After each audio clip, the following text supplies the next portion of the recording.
Act 2. Scrooge lies exhausted, but not asleep, on his bed. He stares at his clock, which is nearing 1 o'clock. He listens to the tick-tock, and glances at the locked window. When the clock chimes 1 o'clock, he jumps up and runs to the window, looking out. He runs to the door and stares at the keyhole. He sees nothing and is relieved. He hears the wind pick up and whips around, terrified and angry that he betrays his fear. Hear me, spirits. Think you can frighten me? Scare me with your jumping from windows and hallucinations and nightmares.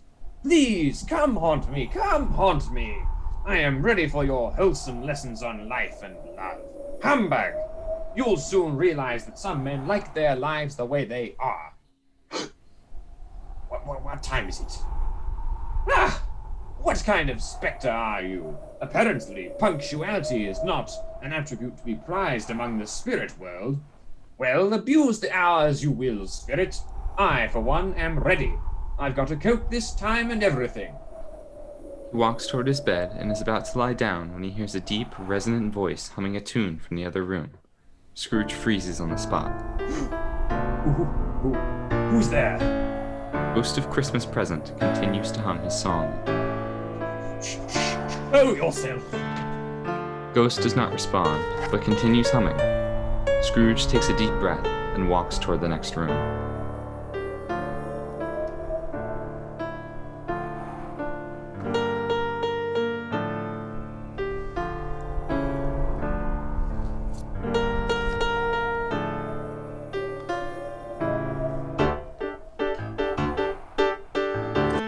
Scrooge, are you still my wonder?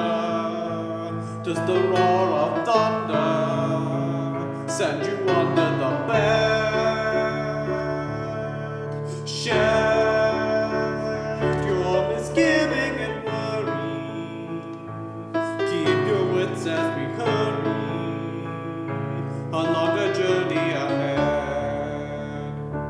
Out in the night you will see how delightful the Yuletide can be. Spreading good cheer at this time of the year comes naturally. In no time at all you'll be chiming in, calling out, playing at games. And that skeptical lie will be shown by and by, both Marvels and James. Oh, I'm telling you, life is better with a little adventure. Be attentive and bold. Lots to do, so you better hop to. Adventure is better than gold.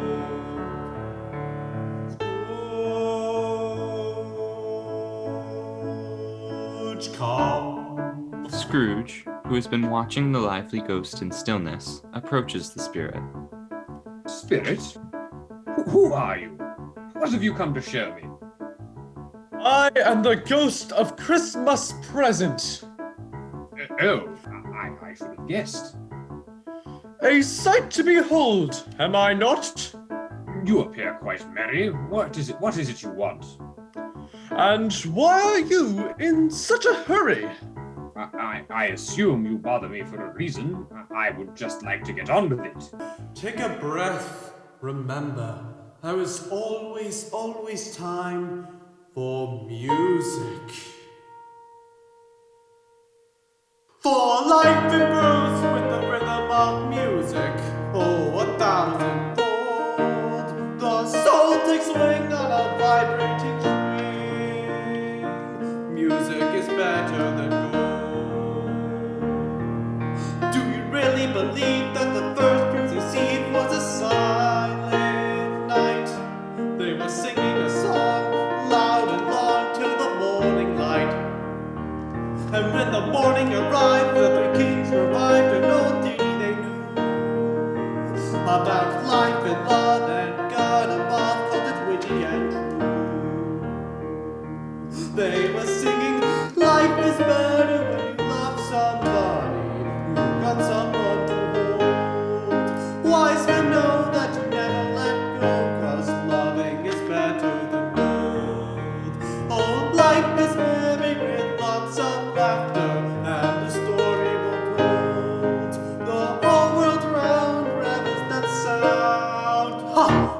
sure is better than good. Life is best if you live in the moment, never breaking the rules. Love the light before you say goodnight. Laugh and sing about everything and let it feel alright when I hold you tight. Right now is better than good. Right now is better than gold.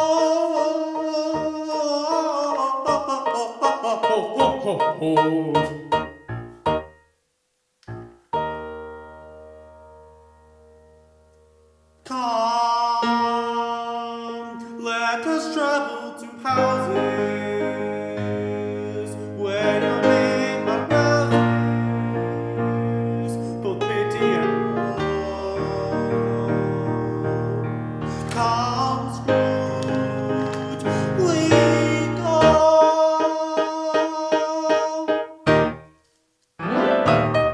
Music, laughter, love.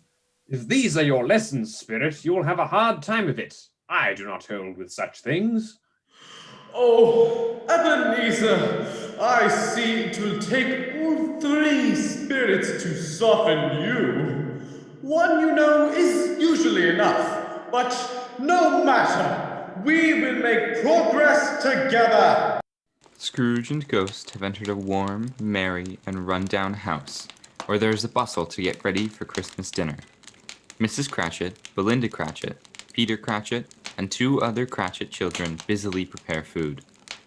Look familiar, Ebenezer? It does not. I thought as much.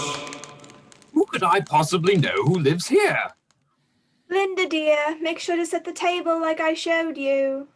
Are we to be fancy today, Mum? I should think so, my dear. Look at the feast we've prepared.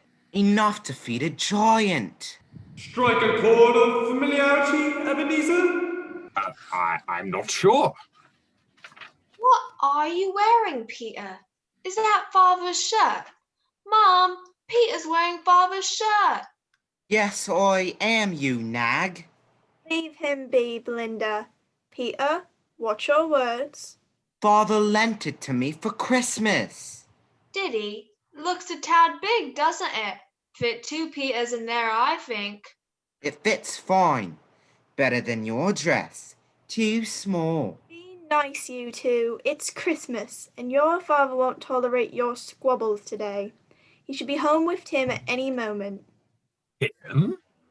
Yes, the tiniest Tim that ever there was. Cratchit's boy. Right you are, Ebenezer. Oh, this is Cratchit's house. His family. Yes, a small house, but filled with something mirthful. Perhaps we might call it love. Scrooge shifts uncomfortably and grumbles. Humbug. Oh, 'tis almost ready. What has ever got your precious father, then? And Martha wasn't at late last Christmas Day by half an hour. Oh, where are they? It will be fine, Mum. They'll be here. With your father called to work at 2, we won't have time to eat. Oh, blast that Mr. Scrooge. No swearing, Mom. Different rules apply to Mr. Scrooge. Martha Cratchit, the eldest, enters, smiling, rosy-cheeked, and out of breath. Mrs. Cratchit kisses Martha on the cheek. Oh, hello. Merry Christmas, everyone. Sorry I'm late, Mother. Why, bless your heart alive, my dear, how late you are. I know, Mother, but we did a deal of work to finish up last night and had to clear away this morning. She does labor on that one, morning, noon, and night. It's a wonder how long those rosy cheeks will last. Well, never you mind so long as you're home. Sit down before the fire, my dear, and have a warm. Lord bless you. There's such a goose, Martha. Is there now? It does smell divine in here, like heaven itself. It smells like Christmas. Same thing, I should think. There's Father, coming with Tim. Hide, Martha, hide. Let's play a trick on Father. Yes, hide. Hide, Martha. Martha smiles and runs to hide behind the door. Now, quiet as a mouse, you rats. All Cratchit children gather around the fire, waiting for Bob and Tiny Tim to enter. Bob enters, carrying Tiny Tim on his shoulders. Hello, everyone. Merry Christmas. Sorry we're late, dear. We took a stop by the church. Just the merriest place you could see. Wait, now, where's our Martha? Oh dear, not coming, I'm afraid. Not coming? Not coming upon Christmas Day? Oh man, he looks devastated at the thought. That work of hers. A girl deserves to have Christmas with her family. Dear, I'll be back. Father, wait! Martha! Surprise! Oh, my love, you gave me quite the fright. Not here for Christmas indeed. You should have seen your face, Father. I'm sure. Nice to make a fool of your old father. Smart shirt, Peter. Thank you, Father. Well, now that the whole family is here, let us start on this feast. Yay! The girls start bustling around, placing all the food on the table. Go have a seat at the table, Tim. It smells so good. I can taste it. And how did little Tim behave? As good as gold and better. Somehow, he gets thoughtful sitting by himself so much, and thinks the strangest things you ever heard. He told me, coming home, that he hoped the people saw him in the church, because he was a cripple, and it might be pleasant to them to remember upon Christmas Day who made lame beggars walk and blind men see. Remarkable boy. I do believe Tim is growing stronger and hearty by the day. Mrs. Cratchit looks at Tiny Tim as Belinda lifts him onto his seat. He is a happy boy. Oh, look at this feast, fit for kings. You have outdone yourself, Mrs. Cratchit. Why, thank you, Mr. Cratchit. Looks like it's all ready, Mother. Excellent, excellent. Everyone sit at once. Sit in silence, please. Cratchits bustle to their seats with only a small amount of pushing and a lot of laughter. Some words, dear, so we can eat at last. With pleasure. What a sight for hungry eyes. A Merry Christmas to us all, my dears. God bless us. God bless us, everyone. Now, let's eat. That Tim is a merry boy. That Tim is a very sick boy. Is he? His father spends morning, noon, and night in a state of worry about his health. Have you not noticed? Yes, of course. No, I have not noticed. It's a wonder he works so hard, given the worry in his heart. Spirit, tell me if Tiny Tim will live. I see an empty seat in the chimney corner, and a crutch without an owner. If these shadows remain unaltered by the future, the child will die. No, no, no. Oh, kind spirits, say he will be spared. What then? If he be like to die, he'd better do it, and decrease the surplus population. I didn't mean for this boy. Which boy? Which child did you mean then? It may be that in the sight of heaven you are more worthless and less fit to live than millions like this poor man's child. I never thought. Let's have a cheer for Mr. Scrooge. I'll give you Mr. Scrooge, the founder of the feast. The founder of the feast, indeed. I wish I had him here. I'd give him a piece of my mind to feast upon, and I hope he'd have a good appetite for it. My dear, the children. It should be Christmas Day, I am sure, on which one drinks the health of such an odious, stingy, hard, unfeeling man as Mr. Scrooge. You know he is, Robert. Nobody knows it better than you do, poor fellow. My dear, 'tis Christmas Day. I'll drink his health for your sake and the day's, not for his. Long life to him, a Merry Christmas and a Happy New Year. He'll be very merry and very happy, I have no doubt. I wouldn't be so sure. Then to Mr. Scrooge. Mr. Scrooge, whose breath could kill a cat. Tim! The Cratchits erupt in laughter, including Scrooge. Bob scolds Tiny Tim mildly, but cannot suppress a grin. Perhaps that is enough toasting for now. Let us enjoy this feast. The Cratchits begin their Christmas dinner. Ghost taps Scrooge on the shoulder. Time for our next destination. As you pointed out, punctuality is prized tonight. We have a party to attend. I do hope there's dancing. I wore shoes just for the occasion. Can nothing be done for the boy? Not tonight, but perhaps tomorrow. You never know what can happen with a new sunrise. Scrooge and Ghost exit. Fred and a group of laughing children run into the drawing room as a joyous Christmas party erupts around them. Gather round, you little misfits. Have I got a surprise for you? He pulls a popper out from behind his back.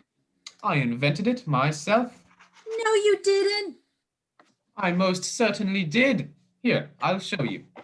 Now, you just pull it right here. No, wait, maybe you hit it like this? No, oh, you throw it in the air. Fred pretends to have a lot of trouble getting the popper to open. Finally, Fred stumbles onto the way it works and it explodes. Fred jumps in mock fright. Ah! Blast this thing. Never works right.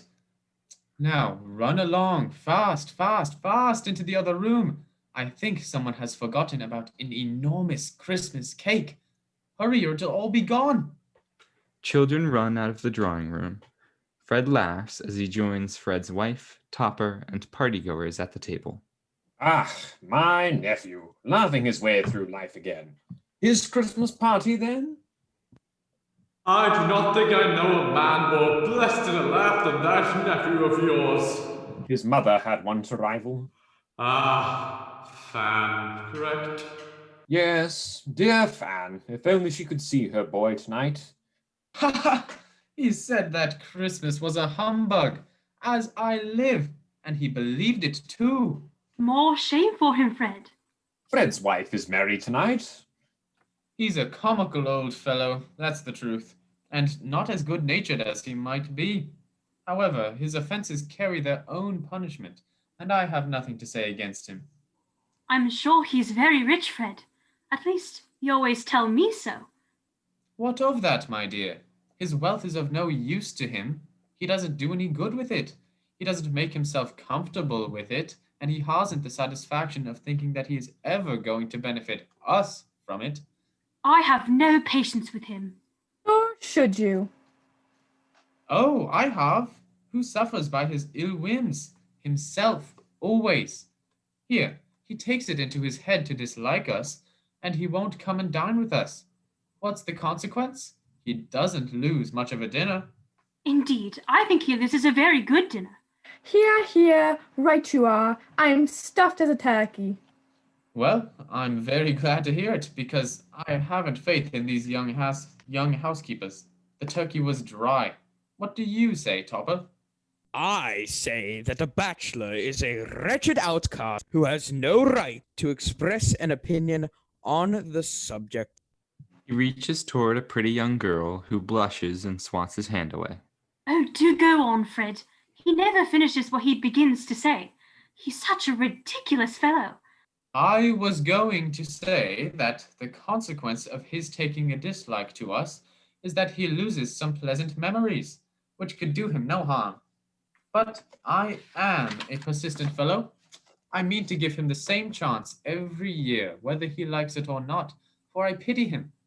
He may rail at Christmas till he dies, but he can't help thinking better of it if he finds me going there in good temper year after year and saying, "Uncle Scrooge, how are you?"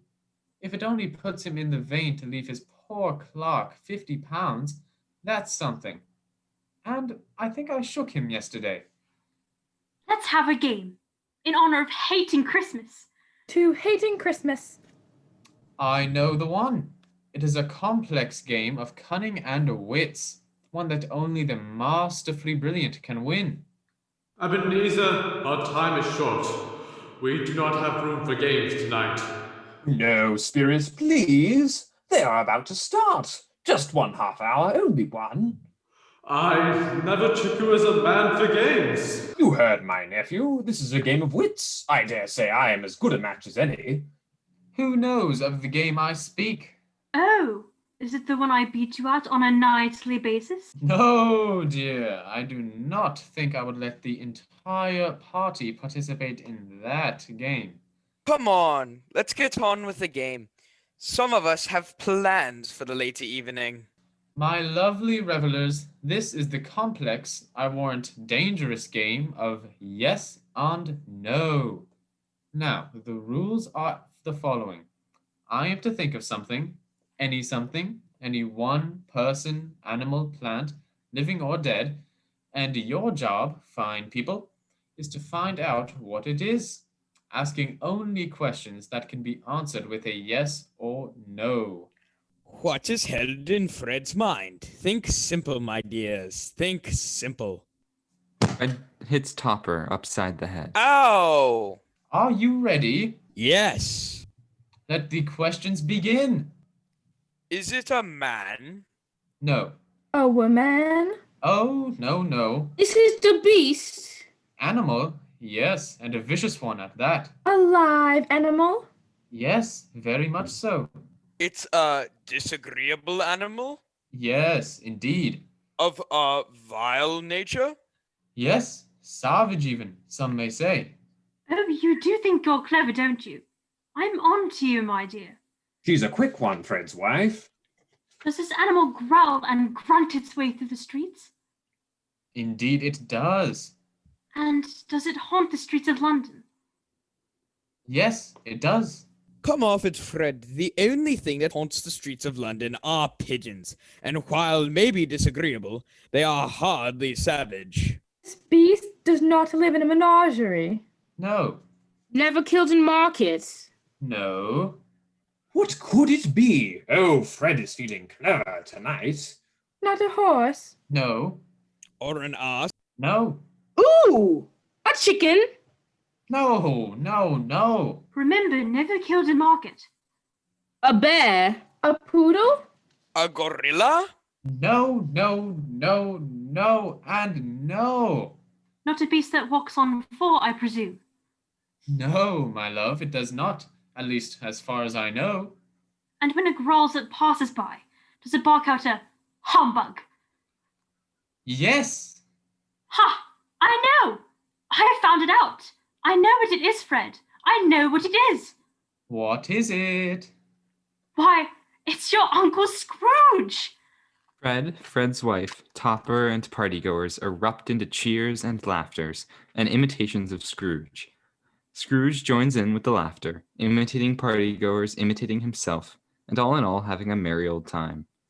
Finally, Fred holds up his hands to stop the cheering and raises a glass. He has given us plenty of merriment tonight, I am sure, and it would be ungrateful not to drink to his health. I say, Uncle Scrooge. Uncle Scrooge. Scrooge claps along with the rest, positively beaming at Fred. Glad to see you enjoying yourself. Apparently, the beast can smile on occasion. Yes, well, that dear Fred does throw a rousing party. That he does, but unfortunately for us, our party-going must come to a close. Oh no, the merriment is just beginning. Look, they're preparing for a new game. Blind man's bluff. Who's ready for the blindfold? Please, one little round. We must get you home where another awaits you. Remember, tonight you are on the schedule of spirits. Let us not be late. Your third visitor might not be so understanding. Extending a hand, Ghost and Scrooge leave the party. Back in Scrooge's bedroom, Ghost is looking very tired. Forgive me for saying so, Spirit, but you look so old. As do you. Yes, I know, but you look wearied by the night's events. Yes, Ebenezer, I can feel my time drawing to a close. Are spirits' lives so short? My life upon this globe is very brief. It ends tonight. Tonight? Tonight, upon the hour. Hark! The time is drawing near. But for you, Ebenezer, a time of change is just beginning.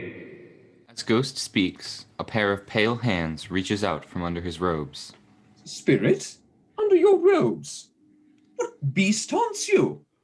No beast, Ebenezer. Look here. From under Ghost's robes emerges a child named Want and Ignorance. Wretched, abject, frightful, hideous, miserable. Want and Ignorance kneels at Ghost's feet and clutches his robes. Oh, man! Look here! Look down here! A child? Spirit? Is it yours? She is mad, and she clings to me, appealing from her fathers. This girl is want and ignorance. Please, sir. Please, sir. Child, what is it that you want?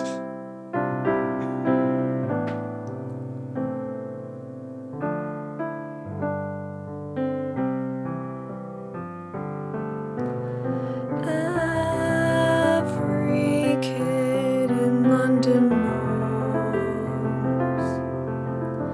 the West End house with the high windows where on my toes I can see the big green tree on Christmas.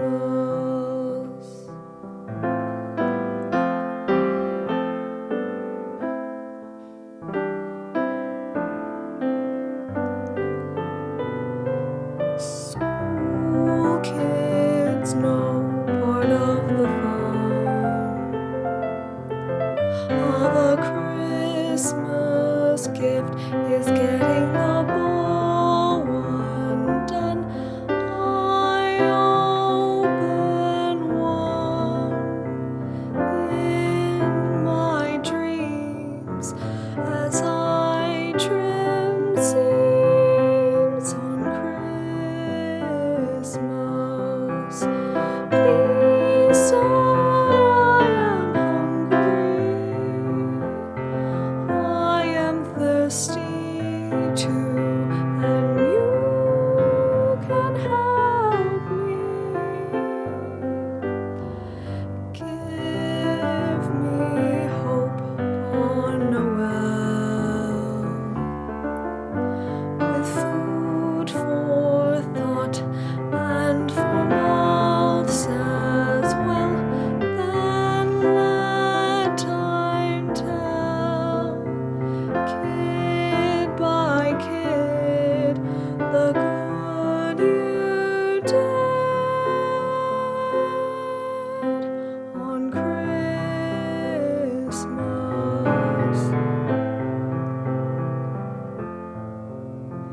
The good you did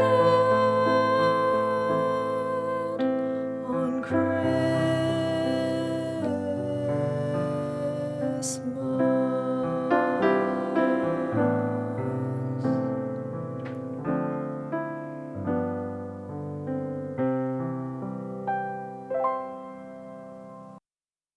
Spirit, surely you can save her. Has she no refuge or resource?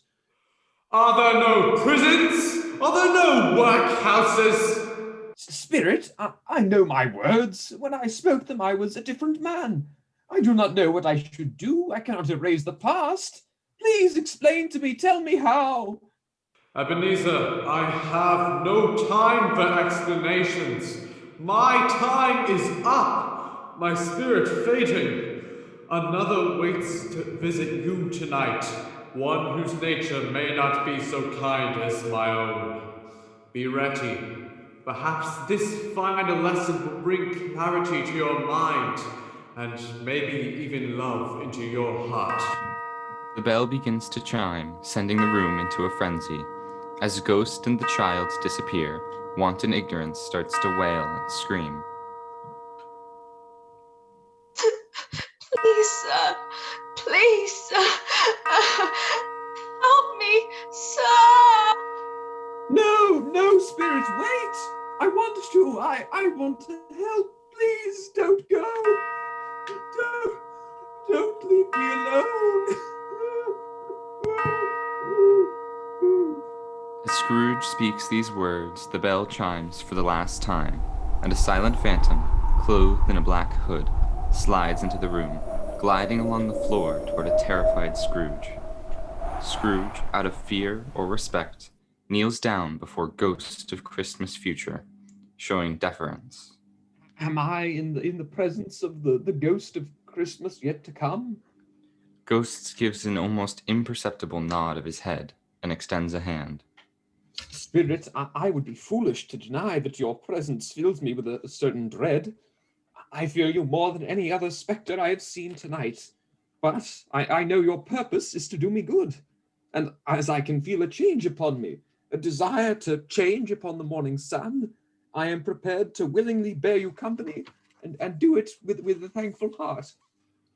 Scrooge looks expectantly at Ghost for a response and receives nothing. I see you are a spirit of few words. Will you not speak to me? Ghost points his hand before them. Silence is my charge, then. Well, lead on, lead on. The night is waning fast, and it is precious time to me, I know. Lead on, spirit. The scene is a room quite like Scrooge's bedroom. In the room are two servants, servant man and servant woman, bustling around the room, fixing curtains, arranging food on a tray, essentially finishing their chores of the day. On the bed is a body whose head is obscured by a curtain. All that can be seen are his legs. Scrooge and Ghost enter the scene. Scrooge looks around, a little bewildered at the seeming familiarity of the space. Almost finished, sir. We'll be out of your way in a mere moment. Hurry yourself up, woman, before he boils over. He's been silent as a mouse all night. Never a good sign. Quiet before the storm, I always say.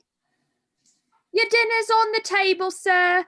Warm, but not too warm, just the way you like it. Spirit, where have you brought me? Ghost makes no response. There, curtains in place so you won't be blinded by that pesky sun, windows shut so you won't hear those bothersome children next door, and I made sure to tell the delivery boy not to ring so loudly ever again. Just as you asked, sir, everything in order. Blimey, let's make our exit before he blows. Is he sleeping? It's awful early. Don't wake him, woman, are you daft? Leave him be and let's run for it. Better him to know we've gone than to wake up and want something. 'Tis your funeral. Sir?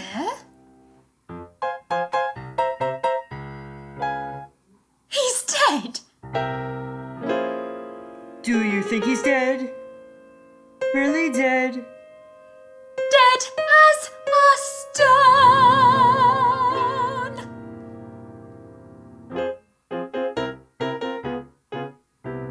The life of a domestic is a throw of the dice. You're a slave and you're not worth the price. Master's a gentle till the first time you slip. Then if he shies from a rod, he ain't afraid of the whip. This one we had, he was especially bad, but it was all that we could do for being poor. Cooking his meals and scrubbing dirt off his floors, ironing his shirts and washing all his dirty drawers, but no more chores to do by sunset or you're out of a job. No more, woman, what are you feeding me? Learn to read the recipe.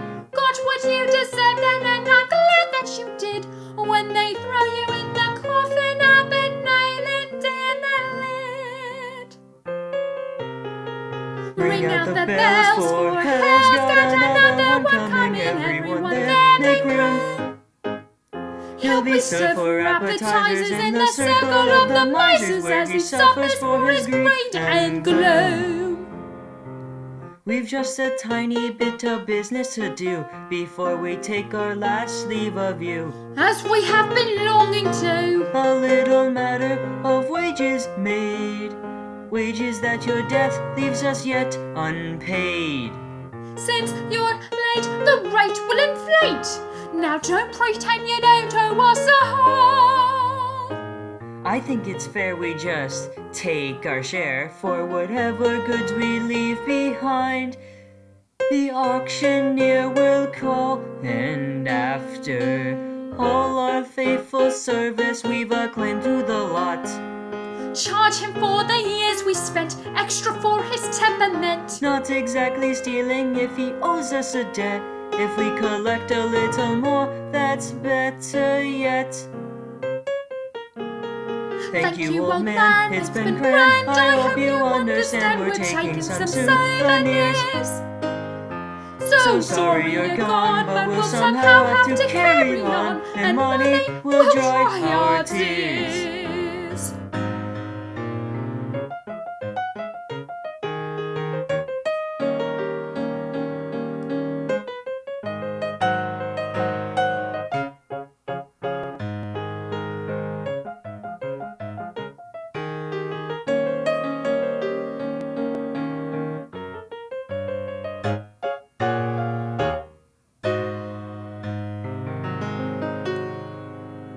Nice sheets, ain't these nice sheets? Look here, gorgeous and clear. Probably very dear. Why leave Why it leave here it for here the for the auctioneer?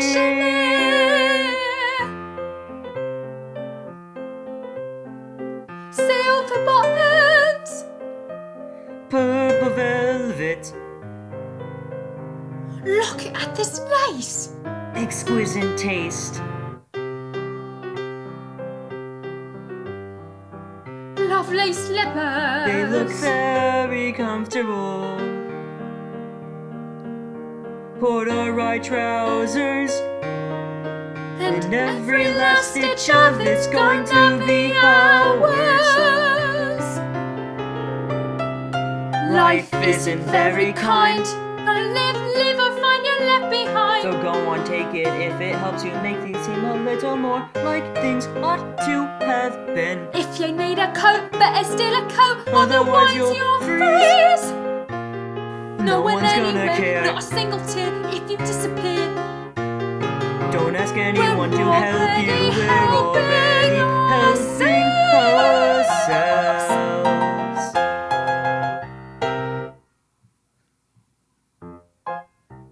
Goodbye, old man.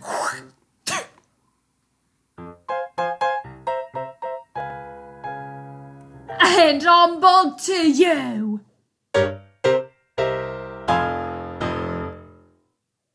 Servant man and servant woman help themselves to the last of the available things. With bundles of clothing and assorted objects in their arms, they look down at the body. Goodbye, old man. And I'm back to you. Servant man and servant woman exit. Scrooge, looking on with Ghost, is shocked by the thievery he has just witnessed. Scrooge knows the truth of the man's identity, but cannot admit it to himself. He turns to Ghost. Spirit, what is the identity of that wretched man? Ghost makes no response. Scrooge makes a run to draw back the curtain, but stops short, unable to look. Spirit, this is a fearful place. Please let us go. I cannot stomach this man's destiny tonight. It is too hateful. Ghost points toward the body, motioning for Scrooge to draw the curtain.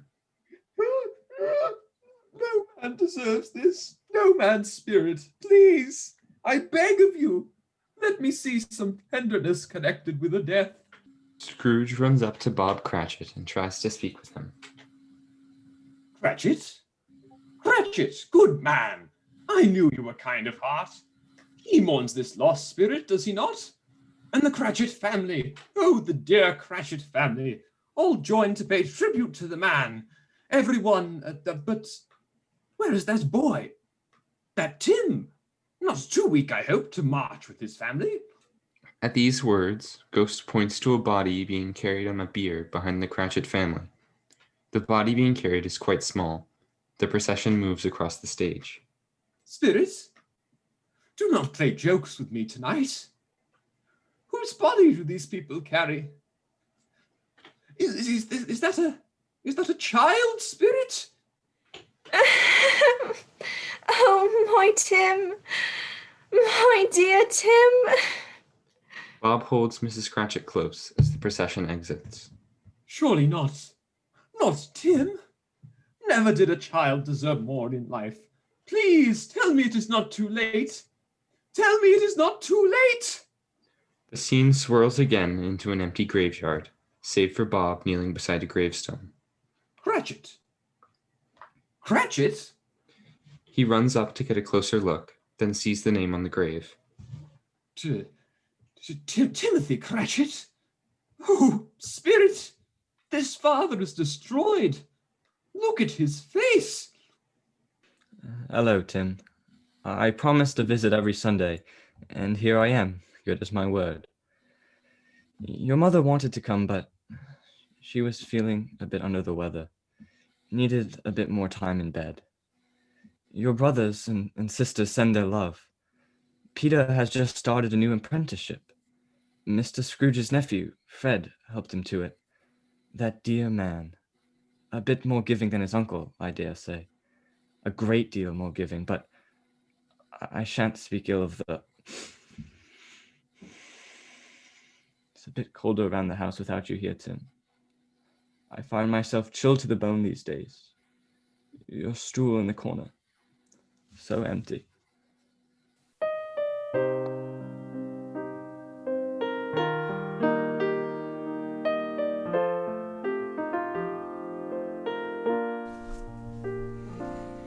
So the Lord give it, or the Lord don't give it, and the Lord can take it away. I had gone with Tim every Sunday to church, and together we'd pray. Lord, you made him. Lord, you plagued him. Lord, you took him away. I know I should be thankful. I am thankful that my son should sit at your shoulder, that he should be gone from all the pain found here on earth. But Lord, there was a great deal of love to be found here as well. He was our Tim. Why did you need him so soon? Did I do something wrong? Did I pray somehow wrong? But I learn as I go, and I'll tell you what I know. This life you give is not fair, and money is more effective than prayer. If I could have paid the doctor's fee, I would still have my son with me.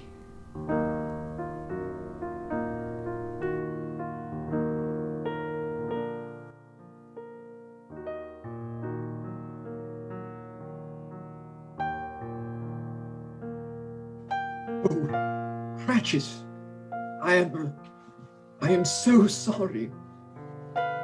Lord, at least promise me this. Do not let this man in death anywhere near my boy. Keep the wretched from the good. Promise me that. If my son was touched by the hands of this man's misery in life, let him be free of this man's hatred in death. And to you, Mr. Scrooge, with so much power to help, you did nothing. May you be forgotten. May your name be forever erased from the memory of this earth. God forgive me for this plea, but it is what you deserve. Bob exits, running. Scrooge starts walking toward the unidentified tombstone. The spirits, how could this happen? Ghost is pointing at the tombstone, ordering Scrooge to look. Before I draw nearer to that stone, tell me this. Are these the shadows of the things that will be, or are they the shadows of things that may be only? Ghost continues to point. No course in a man's life is irreversible. If a set course be departed from, then the ends will change. Say it is thus with what you show me. Ghost thrusts Scrooge toward the tombstone, which reads, Ebenezer Scrooge. Spirits, am I the man who lay upon the bed? Am I the man spat upon and hated through this town? No, spirit! Oh, no! Spirit! Scrooge dives at Ghost, clutching his robes. Marley enters behind Scrooge. Hear me. I am not the man that I was. Why show me this if I am past all hope? Assure me that I may change these shadows you have shown me by an altered life. I will honor Christmas in my heart and try to keep it all the year. I will live in the past, the present, and the future. The spirits of all three shall strive within me. I will not shut out the lessons that they teach. Oh, tell me that I may still erase the writing from this stone. Scrooge grabs Ghost's hand, and the scene swirls once again back into Scrooge's room, where he lies on his bed asleep. Sun is streaming through the window. It is morning. No, please, not yet. I'm not ready. One more chance, please. One more chance. Scrooge stares at his preserved bedroom, unbelieving. He crawls to the edge of his bed, peering out from behind the curtains, certain that someone, the ghosts or Marley, must be lurking. Marley? Jacob, old friend. He jumps out of bed, looks under the bed, runs from wall to wall, staring, waiting for something to emerge. Spirits? He turns forward, a huge smile spreading across his face, feeling the warmth of the sun. He is about to jump out of his skin from happiness. It can't be. Morning? Ha! It is! A new sunrise! He clutches his chest, not believing the beat of his own heart. I'm not dead. Can it be true? I'm not dead. Oh, thank you, spirits, thank you. You will not be sorry. You will not regret giving an old fool a second chance. I am a man of my word, and in time you'll see it was all worth it. Time! I've got time! He runs to his open window and looks down at the street. You there, boy! What day is it? Why, it's Christmas Day, sir. Christmas Day. I haven't missed it. Thank you, spirits, you clever lot. Christmas, ha-ha! Listen, my dear boy, do you know the poulterers on the corner? Of course, sir. An intelligent boy. Ha-ha! Do you know whether they've sold the prize turkey? The one as big as me? What a delightful boy. Yes, my buck, the very one. It's hanging there now, sir. Is it? What luck! My boy, go and buy it and tell them to deliver it to the Cratchit residence over in Camden Town. Do it in the next 5 minutes, and I will give you half a crown. Yes, sir. Bless you, son. Bless you and your fast feet. Boy runs off at lightning speed.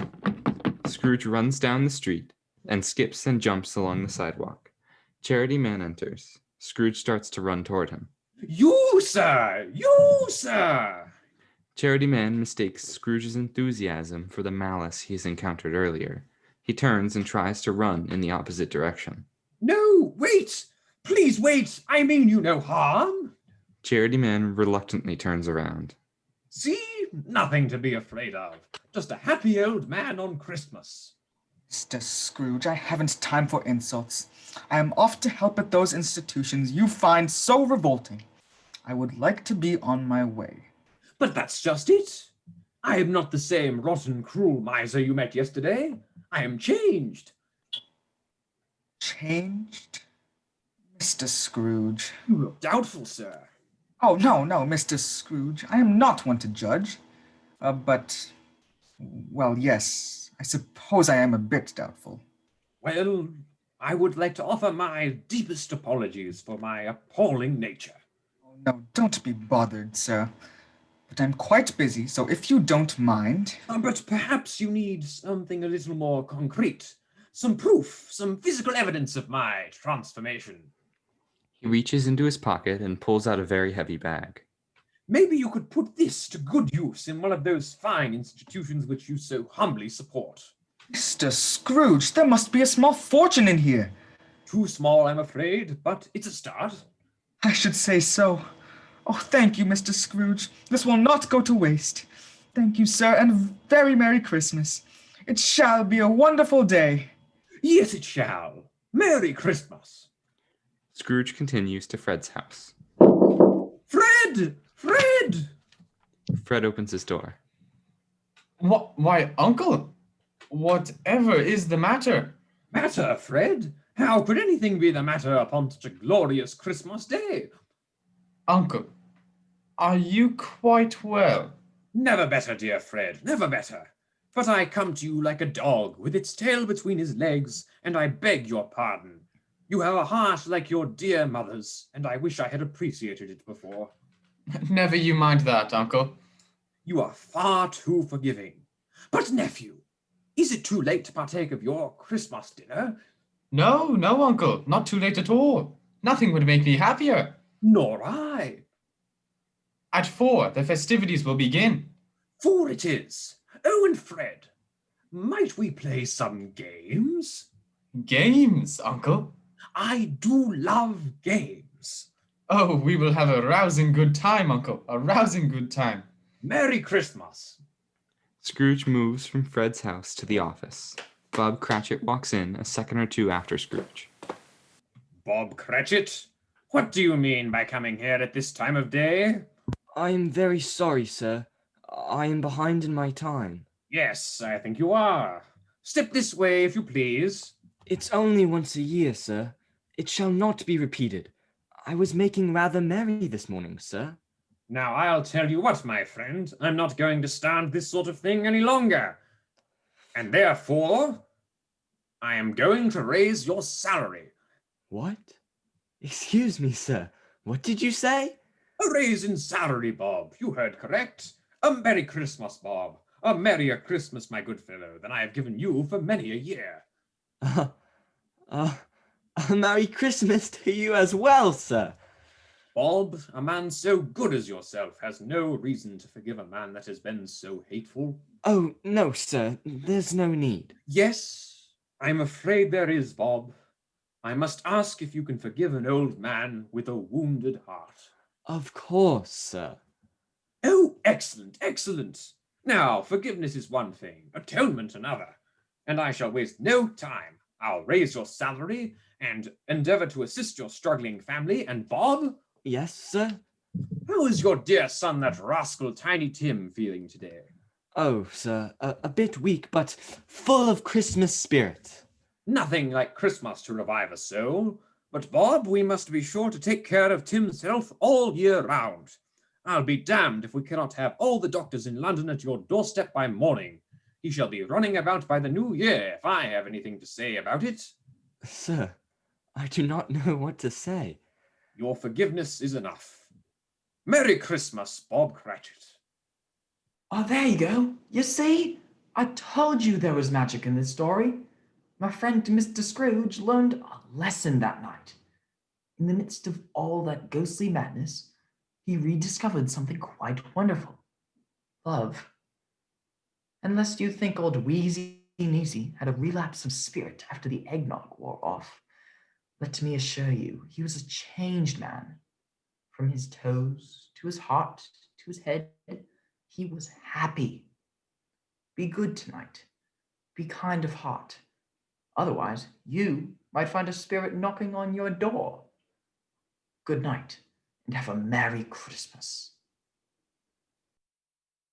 Wassail, wassail, all over the town. Our toast it is white, and our ale it is brown. Our bowl it is made of the white maple tree. With the wassailing bowl we'll drink unto thee.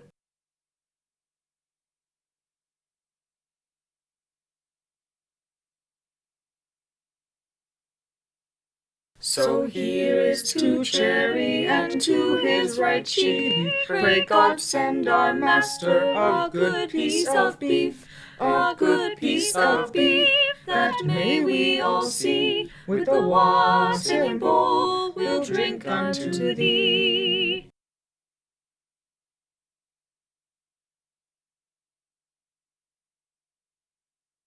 And here is to Dobbin, and to his right eye. Pray God send our master a good Christmas pie, a good Christmas pie, that may we all see. With a wassail bowl we'll drink unto thee.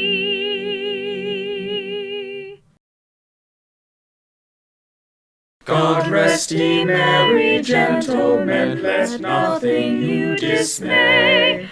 Remember Christ our Saviour was born on Christmas Day, to save us all from Satan's power when we were gone astray. Oh, tidings of comfort and joy, comfort and joy. Oh, tidings of comfort and joy.